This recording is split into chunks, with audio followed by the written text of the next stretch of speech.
మన సంచికలో మనము పురాణాల గురించి చెప్పుకున్నాము. ఈ సంచికలో ఇతిహాసములు అనేటువంటి వాటి గురించి చెప్పుకుందాం. ఇతిహాస పురాణాభ్యాం వేదార్థం ఉపబృంహయే అని చెప్తారు. ఇతిహాసము, పురాణము వీటితోటి వేదము యొక్క అర్థాన్ని మనము తెలుసుకోవాలి అని చెప్పి దాని యొక్క అంటే వేదాన్ని అర్థం చేసుకోవడానికి ఈ ఇతిహాసాలు, పురాణాలు తిన్ననైనటువంటి మార్గము కాకపోయినప్పటికీ కూడా వేదంలో చెప్పినటువంటి దాన్ని అందరికీ అర్థమయ్యేటట్టుగా చెప్పడానికి ఇవి తోడ్పడతాయి. ఇందులో పురాణాల గురించి మనము చెప్పుకున్నాము. ఇంకా ఇతిహాసములు, ఇతిహాసము అనేటువంటి పదానికి ఇతి, హా, ఆస అని చెప్పి విడదీసుకుంటాం. ఇతి అంటే ఈ విధముగా, హా తప్పక అంటే నిజముగా, ఆస ఉండెను, జరిగెను. అందువల్ల ఇతిహాసము అనేటువంటిది జరిగినటువంటి కథ. ఇది ఇలాగ జరిగింది అంటే ఏ గ్రంథమునందైతే జరిగినటువంటి విషయములు, ఇంతకు పూర్వము జరిగినటువంటి విషయములు చెప్పబడ్డాయో దానికి ఇతిహాసం అని చెప్పి పేరు. అయితే మనము ఇతిహాసము అనేటువంటి పదాన్ని ఎక్కువగా మనము ముఖ్యముగా రామాయణము, మహాభారతము ఈ రెండిటికే మనము వాడుతున్నాం. అయితే మనకి ఉపనిషత్తుల్లోనూ ఇటువంటి వాటిల్లో కొన్ని చోట ఇతిహాసము అనేటువంటి పదము కొన్ని సంఘటనలకు కానీ, కొన్ని కథలకు కానీ, కొన్ని విషయాలకు కానీ చెప్పడం అనేటువంటి జరిగింది. అయితే ప్రస్తుతము మనకు సంబంధించినంత వరకు ఇతిహాసము అనేటువంటి పదము రామాయణము లేదా మహాభారతము ఈ రెండిటిని మాత్రమే సూచిస్తుంది. అందువల్ల ఈ రామాయణము, మహాభారతము ఈ రెండు కూడా జరిగినటువంటి విషయములను చెప్పినటువంటివే అనేటువంటిది మన యొక్క అభిప్రాయం. ఇది అందరికీ సమ్మతమైనటువంటిదే. భారతీయులైనటువంటి వారికి, సనాతనమైనటువంటి ధర్మాన్ని ఆచరించేటువంటి వాళ్ళందరికీ కూడా ఇది సమ్మతమైనటువంటిదే. ఇందులో కూడా మనం ఇంతకు పూర్వము చెప్పుకున్నటువంటి పురాణములలో సూర్యవంశము, చంద్రవంశము అనేటువంటి రెండు వంశాల గురించి మనము చెప్పుకున్నాం. రామాయణములో సూర్యవంశపు రాజుల యొక్క వర్ణన ఉన్నది, మహాభారతంలో చంద్రవంశపు రాజుల యొక్క వర్ణన ఉన్నది. అందువల్ల ఈ ఇతిహాసములు అనేటువంటివి పురాణములో చెప్పినటువంటి ఒక విషయం ఏదైతే ఉందో, వంశానుచరితం అనేటువంటిది ఏదైతే ఉన్నదో దానికి సంబంధించినటువంటి ఇంకొంచెము ఎక్కువగా విడమరిచి చెప్పినటువంటి గ్రంథముల కింద లెక్క. అందువల్లనే పురాణాలని, ఇతిహాసాలని మనము కలిపి చెప్పుకుంటాం. ఆ రెండింటినీ కూడా ఒకటి అన్నట్టుగానే మనము భావిస్తాం. అయితే ఇప్పుడు ఈ ఇతిహాసములకు, పురాణములకు ఒక చిన్న తేడా ఉన్నది.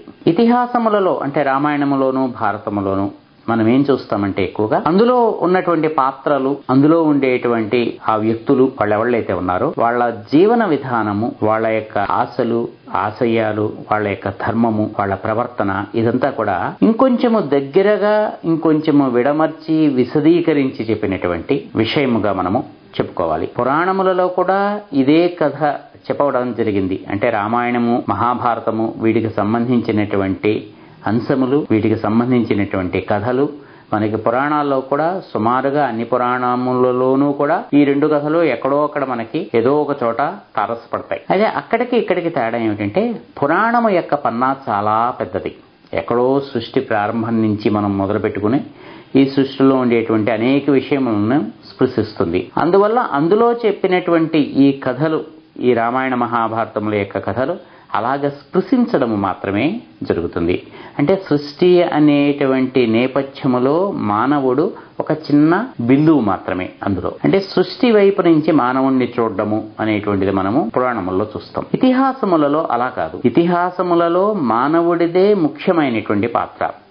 మానవుని వైపు నుంచి సృష్టిని చూడడము అనేటువంటిది అంటే అది అక్కడ పురాణములలో సృష్టి అనేటువంటి నేపథ్యములో మానవుడు అనేటువంటి చిన్న పాత్ర ఉంటే, ఇక్కడ మానవుడు అనేటువంటి నేపథ్యము లేదా మానవుడు అనేటువంటి దృక్కోణము నుంచి సృష్టి అంతటిని చూడడము అనేటువంటిది. ఈ రెండు మనం గుర్తుపెట్టుకుంటే పురాణములకు, ఇతిహాసములకు ఉన్నటువంటి సంబంధం మనకి చక్కగా అర్థమవుతుంది. అంచేత పురాణములలోనూ, ఇతిహాసములలోనూ ఒకే కథ ఉన్నప్పటికీ కూడా ఆ కథలు చెప్పడంలో ఉండేటువంటి తేడా మనం గమనించాలి. చాలా విపులమైనటువంటి విషయాన్ని చెప్తున్నప్పుడు మనం కొన్ని విషయాలను అందులో అలాగా ఒక అంశాన్ని స్పృశించి వదిలిపెట్టేస్తాం. కానీ ఆ అంశమునే విశదీకరించి చెప్పాలి అన్నప్పుడు దాని గురించి చక్కగా వర్ణనలతోటి చక్కనైనటువంటి ఇంకా సంఘటనల్ని వివరించి మనము చెప్తాం. ఇతిహాసములు చేసినటువంటివి అవి. పురాణముల యొక్క దృక్కోణము వేరు, ఇతిహాసముల యొక్క దృక్కోణము వేరు. ఈ రెండిట్లోనూ మళ్ళీ రామాయణానికి, మహాభారతానికి ఒక చిన్న తేడా ఉంది. రామాయణము ముఖ్యముగా కుటుంబ విలువలు అనేటువంటి దాని మీద ఎక్కువగా ఆధారపడి ఉంటుంది. తండ్రి కొడుకుల మధ్యలో ఉండేటువంటి సంబంధము, తల్లి బిడ్డల మధ్య ఉండేటువంటి సంబంధము, సోదరుల మధ్య ఉండేటువంటి సంబంధము, భార్యాభర్తల మధ్య ఉండేటువంటి అనుబంధము, ఇటువంటి వాటిని సమాజంలో కుటుంబము అనేటువంటి వ్యవస్థ ఏదైతే ఉందో దాంట్లో పాత్రధారులుగా జీవించేటువంటి వాళ్ళు ఎవళ్ళైతే ఉన్నారో వాళ్ళు ఏ రకముగా ఆ బాధ్యతని నిర్వర్తించాలి అనేటువంటి దాన్ని రామాయణం చెప్తుంది. మహాభారతములో మానవుడు సమాజములో ఒక పౌరుడుగా ఏం చెయ్యాలి అంటే తన కుటుంబము అనేటువంటి దానిగా కాకుండా, అంటే కుటుంబములో ఒక వ్యక్తిగా కాకుండా సమాజంలో ఒక పౌరుడుగా, ఒక రాజ్యము, ఆ రాజ్యాన్ని ఏలేటువంటి ఒక ఏలిక, లేకపోతే రాజ్యముతో తనకుండేటువంటి సంబంధము, తన జ్ఞాతులతోటి తనకుండేటువంటి సంబంధము, తన శత్రువులతోటి మిత్రులతోటి ఏ రకమైనటువంటి సంబంధము,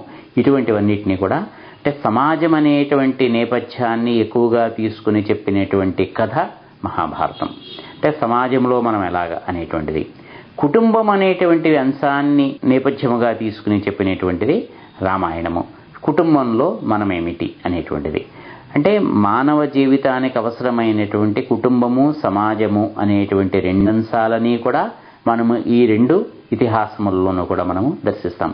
అందుకనే ఇతిహాసముల పురాణములు ఈ రెండు ఎవరైతే తెలుసుకుంటారో, అంటే రెండు ఎవరైతే అవగతము చేసుకుంటారో, చదువుతారో, అర్థం చేసుకుంటారో వాళ్ళకి వేదం ఏం చెప్తోంది, మానవునిగా మనం వేదం నుంచి నేర్చుకోవాల్సినటువంటిది ఏమిటి అనేటువంటిది అర్థమవుతుంది అని చెప్పి చెప్తారు. అందువల్లనే మహాభారతంలో వ్యాసుడు చెప్తాడు, ధర్మము విషయములో కానీ, అర్థము విషయములో కానీ, కామము విషయములో కానీ, మోక్షము విషయములో కానీ ఇందులో చెప్పినటువంటిదే మీకు ఎక్కడైనా కనిపిస్తుంది, ఇందులో చెప్పనటువంటిది మీకు ఇంకెక్కడా కూడా కనిపించదు. అంటే సర్వము చెప్పదగినటువంటిది ఏదైతే ఉన్నదో అదంతా కూడా నేను ఇందులో ఇవ్వడము జరిగినది, ఇంతకు మించి మీరు ఇంకొకటి చూడవలసినటువంటి పని లేదు అని చెప్పి, కాబట్టే దానికి పంచమ వేదము అనేటువంటి ఒక పేరు కూడా వచ్చింది. తర్వాత ఎప్పుడైనా మనము విపులముగా ఈ రామాయణము మహాభారతము గురించి చెప్పుకుందాము. స్వస్తి.